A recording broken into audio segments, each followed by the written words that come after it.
दोस्तों, एक बाप और उसके दो बेटे कुंभ मेले में घूमने के लिए आते हैं। वहाँ पर वो लोग घूम ही रहे थे, तभी अचानक से जो उसका बड़ा बेटा होता है उसकी नज़र एक साध्वी पर पड़ती है। अब जैसे ही वो साध्वी को देखता है तो साध्वी का चेहरा उसे जाना पहचाना सा लगता है और थोड़ी देर गौर से देखने के बाद वो एकदम से उसे माँ कहकर पुकार देता है। अब जैसे ही साध्वी देखती है कि उसे कोई माँ कहकर पुकार रहा है तो वो उस बच्चे की तरफ देखने लगती है और जैसे ही वो उस बच्चे की तरफ देखती है तो उसकी आंखों से आंसू टपकने लगते हैं। इसके बाद जब बेटा उस साध्वी को माँ कहकर पुकार रहा है तो उसका पिता भी उसकी तरफ देखने लगता है और बहुत कुछ उसके दिमाग में घूमने लगता है। कौन थी वो साध्वी और किस वजह से इस बच्चे ने उसे माँ कहकर पुकारा था, पूरी कहानी की सच्चाई जानने के लिए वीडियो को अंत तक जरूर देखें। प्रयाग के पास ही के गांव में एक लड़का रहा करता है जिसका नाम है नागेंद्र। नागेंद्र जिसकी अभी अभी शादी हुई है और शादी के बाद वो बड़ा ही खुश है। ये बात है 2002 की। 2002 में उसकी शादी होती है और उसकी पत्नी का नाम होता है मालती। नागेंद्र के घर में और कोई नहीं है, केवल दोनों पति पत्नी हैं और वो अपनी ज़िंदगी को अच्छी तरीके से व्यतीत करने के लिए एक दूसरे से बातें किया करते हैं। धीरे धीरे समय व्यतीत होता है और समय के साथ साथ नागेंद्र के घर में एक बेटे का जन्म होता है। लगभग शादी के 1 साल बाद उनको एक बच्चा हो जाता है जिसका नाम वो महेश रखते हैं। नागेंद्र और मालती दोनों उस बच्चे की परवरिश करते हैं, लेकिन यहाँ पर मालती नागेंद्र से कहने लगती है कि इस तरह से कैसे समय व्यतीत होगा। अब नागेंद्र पूछने लगता है कि क्यों, क्या हुआ, इस तरह से समय कैसे व्यतीत नहीं होगा। तो वो कहने लगती है कि तुम छोटा मोटा काम किया करते हो और आगे बच्चों का फ्यूचर है, तो इसका फ्यूचर भी तो अच्छा बनाना है, ऐसे कब तक काम चलेगा। क्योंकि दोस्तों, नागेंद्र अब तक मेहनत मजदूरी किया करता था और मेहनत मजदूरी करके अपने घर का गुजारा कर रहा था।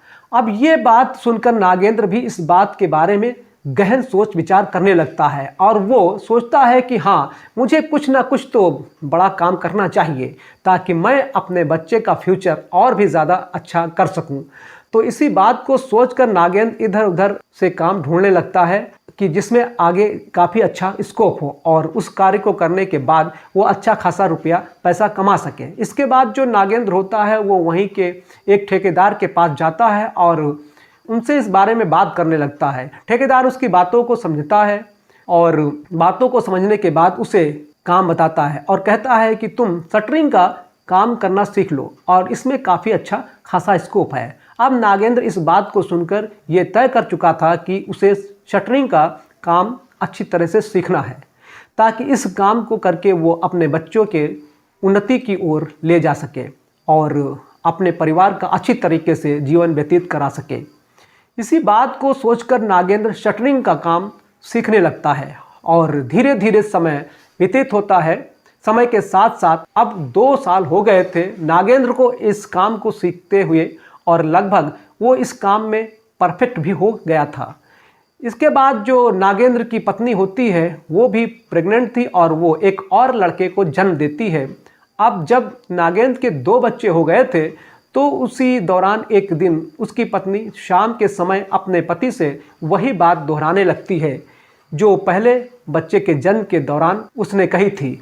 इस बात को सुनकर नागेंद्र अपनी पत्नी से कहता है कि हाँ, मैं काम सीख रहा हूँ और कुछ दिनों बाद अपना काम करने लगूंगा और उसके बाद अच्छा खासा मुनाफा हो जाएगा। इसके बाद नागेंद्र भी इस काम पर गौर देता है और कहता है कि मेरी पत्नी ठीक ही कह रही है और मुझे कुछ ना कुछ अपने बेस पर भी करना चाहिए। इसी बात को सोचकर नागेंद्र अब आगे काम करने लगता है, लेकिन वहाँ पर उस काम को करने से उसे ज़्यादा आमदनी नहीं होती है क्योंकि यहाँ पर काम कम से कम चला करता है और उसमें भी कंपटीशन काफ़ी ज़्यादा है। यानी कि इस तरह के काम करने वाले काफ़ी सारे लोग हैं और जब सब कुछ हिसाब किताब लगा कर देखा जाता है तो उनके पास उतने ही पैसे मिलते हैं जितने नागेंद्र को मजदूरी में मिला करते थे। ये बात देखकर नागेंद्र काफ़ी ज़्यादा हैरान और परेशान हो जाता है और फिर वो एक बड़ा फैसला लेता है। उसने सुन रखा था कि मुंबई के अंदर इस काम का काफ़ी ज़्यादा स्कोप है और अगर वो वहाँ पर जाकर इस काम को करेगा तो अच्छे खासे पैसे कमाएगा। इसी बारे में एक दिन शाम के समय अपनी पत्नी से वो बात करता है, तो उसकी पत्नी भी उससे कह देती है कि ठीक है, अगर ऐसी बात है तो आप बेशक वहाँ पर चले जाओ और बच्चों की देखभाल मैं आराम से कर लूँगी। नागेंद्र को भी ये काम अच्छी तरीके से आ गया था, तो इसके बाद वो जो नागेंद्र होता है वहाँ से मुंबई चला जाता है और मुंबई जाकर इस काम को करने लगता है। जैसा नागेंद्र ने सोचा था वैसा ही वहाँ पर होता है। वहाँ पर उसका काम अच्छी तरीके से चलने लगता है, क्योंकि वहाँ पर कंपटीशन बहुत कम था और काम काफ़ी ज़्यादा था, तो इसी वजह से उन्हें अच्छे पैसे मिल जाया करते थे। नागेंद्र ने अपने साथ अपने गांव के कुछ व्यक्तियों को भी अपने पास लगा लिया था, जो कि उसका काम में हाथ बटाया करते और वो भी उस काम से अच्छा खासा पैसा कमा रहे थे। इसके बाद धीरे धीरे समय बीतता है और नागेंद्र को वहाँ पर रहते हुए लगभग 6 साल बीत जाते हैं। 6 साल तक लगातार नागेंद्र अपने बच्चों की परवरिश के लिए अपनी पत्नी के पास पैसा भेजता रहता है और उससे फ़ोन पर हालचाल पूछ लिया करता है। लेकिन 6 साल बाद अचानक से गांव से उसके बच्चे का फ़ोन आया, यानी कि जो उसका बड़ा वाला बेटा था मनीष, उसके पास फ़ोन आया था और वो कहता है कि पिताजी, जब हम स्कूल से आए तो घर के अंदर हमें मम्मी कहीं भी नहीं मिली। अब इस बात को सुनकर नागेंद्र थोड़ा सा हैरान होता है और परेशान हो जाता है और उसके बाद अपने बेटे को समझा देता है। कहता है कि बेटा, हो सकता है कहीं बाहर गई होंगी, 1-2 घंटे में आ जाएंगी, वरना सुबह तक तो आ ही जाएंगी। ऐसा कहकर अपने बच्चे को समझा दिया था। और जो गांव के व्यक्ति उसके पास काम किया करते थे, उनके ही घर में किसी महिला को अपने घर भेज देता है और कहता है कि मेरे बच्चों का ख्याल रखना। इसके बाद जो उसके साथ साथ काम किया करता था एक व्यक्ति, उसकी पत्नी उसके घर पर चली जाती है और बच्चों को संभाल लेती है। दूसरा दिन होता है और दूसरे दिन भी सुबह सुबह जब वो फ़ोन करके पता करता है तो अभी तक भी उसकी पत्नी घर पर नहीं आई थी। अब ये बात नागेंद्र को विचलित कर देती है और वो सोच विचार करने लगता है कि आखिर बात क्या है, उसकी पत्नी गई तो कहाँ गई और क्या हुआ है। उसकी पत्नी को यही बात सोचकर वो वहाँ से सीधा अपने गांव के लिए निकल जाता है और थोड़ा सा सफ़र तय करने के बाद अपने गांव में अपने घर पहुँच जाता है। घर जाने के बाद वो बच्चों से बात करता है और उनसे पूछता है कि बेटा, तुम्हारी मम्मी आखिर गई तो कहाँ जा सकती हैं। तो बच्चे कहते हैं कि पापा, हमें तो पता नहीं, हम लोग तो स्कूल गए थे और जब वापस आए तो घर में मम्मी नहीं मिली। इसके बाद जो नागेंद्र होता है वो अपने अड़ोस पड़ोस में अगर किसी को बात पता है, बता के गई है तो उसको बता दे, लेकिन वहाँ से भी उसे कोई भी क्लू हाथ नहीं लगता है। लेकिन उसे एक ऐसी बात पता चल गई थी जो एक अनहोनी की तरफ इशारा कर रही थी। दरअसल उसके पड़ोस में रहने वाली एक महिला जो ज़्यादातर दूसरों के घरों में ताक झाँक किया करती हैं, वो उसे कुछ ऐसा बताती है जिसे सुनने के बाद नागेंद्र को विश्वास ही नहीं हो रहा था, क्योंकि नागेंद्र अपनी पत्नी मालती से बहुत ज़्यादा प्यार किया करता था और इधर जो मालती थी वो भी नागेंद्र से प्यार किया करती थी। लेकिन वो महिला बता रही थी कि आपके घर में पिछले काफ़ी दिनों से एक भिखारी आया करता है और मेरे हिसाब से जो आपकी पत्नी है वो उस भिखारी के साथ ही भाग गई है, क्योंकि अक्सर वो भिखारी आपके घर में 3-4 घंटे रहा करता है, क्योंकि तुम्हारे बच्चे तो स्कूल चले जाया करते हैं और पीछे से तुम्हारी पत्नी उसको घर में बिठाकर रखती है। उस भिखारी की उम्र लगभग 27 से 28 साल है और वो गांव के अंदर हर 10 से 12 दिन में भीख मांगने के लिए आया करता है, लेकिन जब भी आता था तुम्हारे घर में ज़रूर जाया करता था। ये बात सुनकर नागेंद्र, पहले तो विश्वास नहीं होता है नागेंद्र को, लेकिन जब इस बात की तहकीकात करता है और लोगों से पूछता है तो वो लोग भी बताते हैं कि हाँ, हमने भी ऐसा ही देखा है और शायद हो सकता है कि ऐसा हो गया हो। सभी की बात सुनता है तो उसे समझ में आ जाता है कि हो ना हो उसकी पत्नी उसे धोखा देकर उस भिखारी के साथ भाग गई है, वरना इस गांव के बीच में से ऐसे महिला कहाँ से गायब हो जाती है। इसके बाद नागेंद्र काफ़ी दिनों तक अपनी पत्नी के वापस आने का वेट करता है, लेकिन उसकी पत्नी का कोई भी पता नहीं रहता है। उसके बाद उसके 2 बच्चे थे और दोनों बच्चे अपनी माँ के लिए बहुत ज़्यादा विलाप करते रहते थे। और फूट फूट कर रोए जा रहे थे। नागेंद्र अपने बच्चों को संभाल लेता है और कहता है कि बेटा कोई बात नहीं, कुछ दिनों के बाद तुम्हारी मम्मी वापस आ जाएगी। ऐसा कहकर वो उन्हें चुप कराने की कोशिश करता है, लेकिन बच्चे अपनी माँ के लिए बहुत ज़्यादा रो रहे थे। धीरे धीरे कुछ समय बीतता है और कुछ समय बाद सब कुछ नॉर्मल हो जाता है। बच्चे भी माँ की राह देखना बंद कर देते हैं और अपने काम धंधे में लग जाते हैं। इसके बाद जो नागेंद्र होता है वो तय करता है कि अब वो मुंबई नहीं जाएगा, यहीं पर अपने बच्चों की देखभाल करेगा। वो यहीं पर रहने लगता है, लेकिन गांव के अंदर उसे कुछ ऐसी बातें सुनने को मिलती हैं जिन्हें सुनने के बाद वो दोबारा से मुंबई जाने का फैसला कर लेता है, क्योंकि गांव के अंदर बात चल रही थी कि 2 बच्चे की माँ एक भिखारी के साथ भाग गई, जबकि नागेंद्र के पास तो बहुत कुछ है। लेकिन फिर भी उसने किसी भी चीज़ की परवाह नहीं की। ऐसा क्या दिख गया उस भिखारी के अंदर जो वो भिखारी के साथ भाग गई। अब ये बात सुनकर नागेंद्र थोड़ा सा परेशान हो जाता है, क्योंकि उसे पता था कि इन बातों का सामना उसके बच्चों को भी करना पड़ेगा। अगर वो बच्चे यहाँ पर रहे तो उन्हें बहुत कुछ झेलना पड़ेगा और इस बात का उसके जीवन पर प्रभाव पड़ सकता है।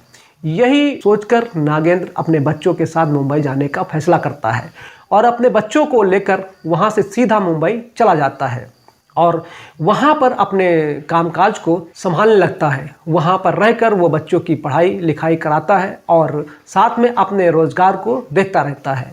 बच्चे भी अपने पिता को परेशान नहीं किया करते हैं और अपनी पढ़ाई लिखाई पर बहुत ज़्यादा अच्छी तरीके से ध्यान दिया करते हैं।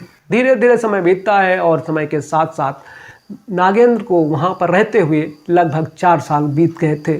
यानी कि अब समय आ गया था 2013 का। 2013 के स्टार्टिंग में ही एक दिन शाम के समय पूरा परिवार बैठकर टीवी देख रहा था। यानी कि नागेंद्र और उसके दोनों बेटे टीवी पर एक मूवी देख रहे थे। उस मूवी के अंदर अचानक से कुंभ के मेले का जिक्र आता है।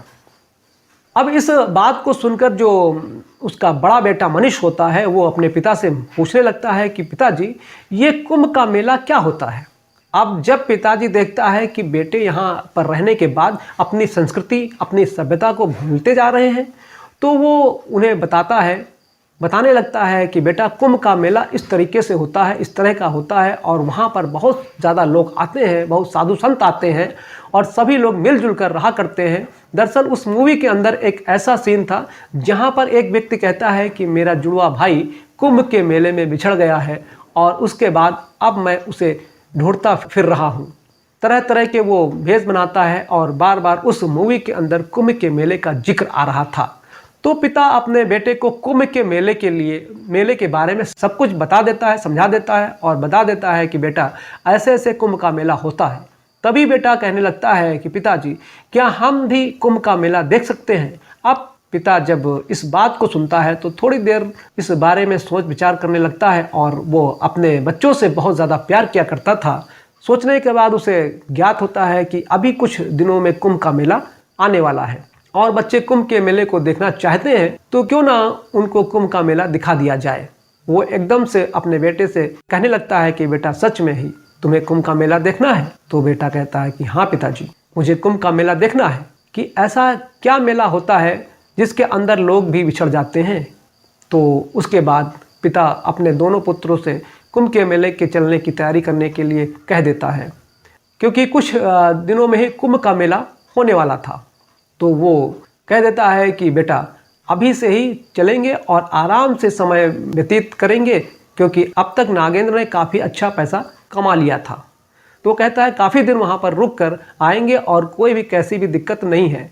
बेटे इस बात को सुनकर एकदम से खुश हो जाते हैं और अपने पिता को गले से लगा लेते हैं। पिता भी अपने दोनों बच्चों को गले से लगाते हुए उनकी आंखों से आंसू टपकने लगते हैं, क्योंकि कभी न कभी उसकी पत्नी ने भी इस कुंभ के मेले को देखने के लिए कहा था, लेकिन वो परिवार की जिम्मेदारियों के चलते इस मेले को अपनी पत्नी को नहीं दिखा पाया था। इसके बाद पूरा परिवार अच्छी तरह से तैयार होता है और तैयार होने के बाद पिता अपने दोनों बच्चों को लेकर कुंभ का मेला देखने के लिए वहाँ से यानी कि मुंबई से चल देता है। घूमते फिरते हुए कुंभ के मेले तक पहुँच जाते हैं। वहाँ पर जाने के बाद जो पिता होता है वो वहाँ पर ठहरने का इंतज़ाम कर लेता है और अपने बच्चों को कुंभ के मेले की प्राथमिकताएं बताने लगता है, कि किस तरह से मनाया जाता है और क्या क्या महत्व होता है यहाँ पर आने का और क्यों हमें यहाँ पर आना चाहिए। ऐसी बातें करते हुए पिता अपने दोनों पुत्रों को लेकर मेले में घूम रहा था, लेकिन तभी उसका जो बड़ा बेटा होता है मनीष, उसकी नज़र एक साध्वी के झुंड पर पड़ती है, जिसमें से एक साध्वी को वो बड़ी गौर से देख रहा था। थोड़ी देर उसे गौर से देखने के बाद वो एकदम से जोर से माँ कहकर उसे आवाज़ लगाता है। अब इस आवाज़ को सुनकर जिस साध्वी की तरफ वो देख रहा था वो भी उसकी तरफ देखने लगती है। इधर जो उसका पिता होता है वो भी अपने बेटे की तरफ देखने लगता है, लेकिन साध्वी थी जैसे ही इस बच्चे को देखती है और साथ में खड़े हुए नागेंद्र को देखती है तो उसकी आंखों से आंसू निकलने लगते हैं, टपकने लगते हैं। दरअसल दोस्तों, सामने जो साध्वी थी वो कोई और नहीं, नागेंद्र की वही पत्नी थी जो 4 साल पहले उसके घर से एकदम से गायब हो गई थी और लोग बता रहे थे कि भिखारी के साथ वो भाग गई है। अब नागेंद्र जैसे अपनी पत्नी को देखता है और थोड़ी देर गौर से देखने के बाद वो भी उसे पहचान लेता है। उसके बाद नागेंद्र के दिमाग में ढेर सारे सवाल चलने लगते हैं। वो अपनी पत्नी से पूछना चाहता है कि वो इतने दिनों तक कहाँ थी, क्या गांव के जो लोग उसके बारे में बात कर रहे हैं वो सच है या नहीं है। इस वजह से नागेंद्र अपने दोनों बच्चों को लेकर उस साध्वी के झुंड की तरफ बढ़ने लगता है। इधर जो वो साध्वी होती है उस झुंड से निकलकर नागेंद्र के पास आ जाती है। दोनों एक दूसरे के आमने सामने खड़े हो जाते हैं। तभी जो बेटा मनीष होता है वो कहता है कि माँ, तुम कहाँ चली गई थी, पता है हमने तुम्हें कितना याद किया। इस बात को सुनते ही जो साध्वी होती है वो एकदम से फूट फूट कर रोने लगती है और कहती है कि बेटा, मेरी मति मारी गई थी, इसी वजह से मैं तुम्हें छोड़कर चली गई थी। ऐसा कहते हुए फूट फूट कर रोने लगती है।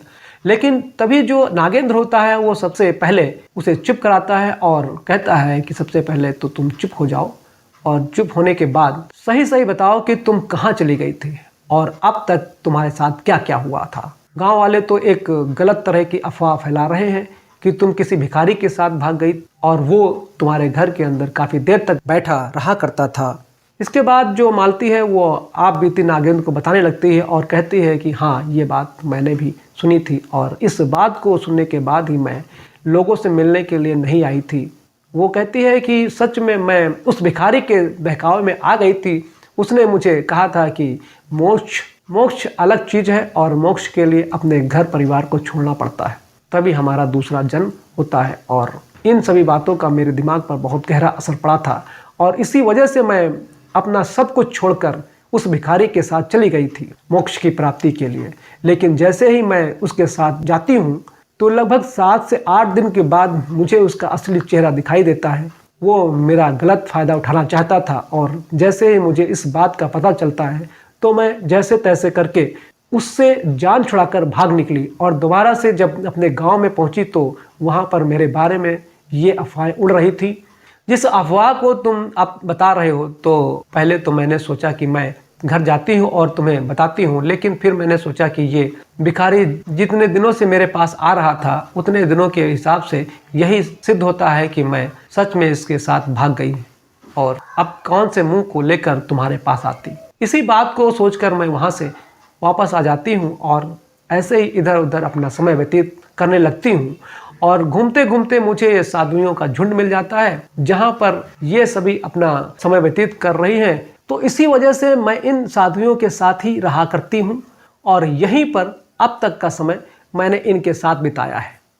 इस बात को सुनकर जो नागेंद्र होता है वो भी बहुत ज़्यादा परेशान हो जाता है और अपनी पत्नी को झट से अपने गले से लगा लेता है।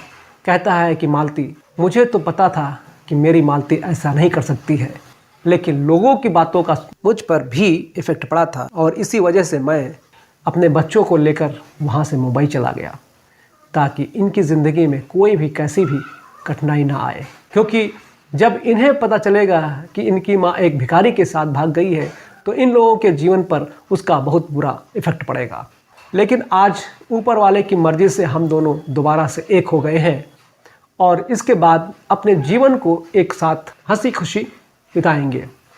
अब जो मालती होती है वो वहाँ से नागेंद्र के साथ चलने के लिए तैयार हो जाती है और जिन साथियों के साथ वो रहा करती थी उनसे अब आज्ञा लेती है और वो लोग भी खुशी खुशी उसे विदा करते हैं। कहते हैं कि ठीक है बहन, अगर तुम इस तरह से रहना चाहती हो बेशक रह सकती हो। जब तुम्हारे बच्चे भी हैं, तुम्हारा पति भी है, तो उसके साथ अपने जीवन को व्यतीत करो। मालती अब अपने परिवार के साथ मुंबई ही रहा करती है और फिलहाल अब उसके बड़े बेटे मनीष की शादी भी हो चुकी है। उसको एक पोता भी हो गया है। उस पोते को पाकर वो बड़ी खुश है। मालती नागेंद्र और उसके दोनों बेटे, बहू पोता, पूरा परिवार मुंबई में और अपने जीवन को अच्छी तरीके से व्यतीत कर रहे हैं। तो दोस्तों, ये थी आज की कहानी। आपको कैसी लगी? वीडियो में कमेंट सेक्शन में आप कमेंट करके ज़रूर बताइए। अगर अच्छी लगी हो तो वीडियो को लाइक कर दीजिए, अपने दोस्तों को शेयर कर दीजिए। और हाँ, यदि आप हमारे चैनल पर पहली बार वीडियो देख रहे हैं तो कृपया करके चैनल को सब्सक्राइब कर लीजिएगा। इन कहानियों को सुनाने का उद्देश्य किसी को परेशान करना बिल्कुल भी नहीं है। ये कहानी आपको इसलिए सुनाई जाती है ताकि आप लोग इन कहानियों के माध्यम से कुछ ना कुछ सीख सकें और अपने जीवन में उस चीज़ को अप्लाई कर सकें। मिलते हैं किसी अगले वीडियो में नए टॉपिक के साथ। धन्यवाद। जय हिंद।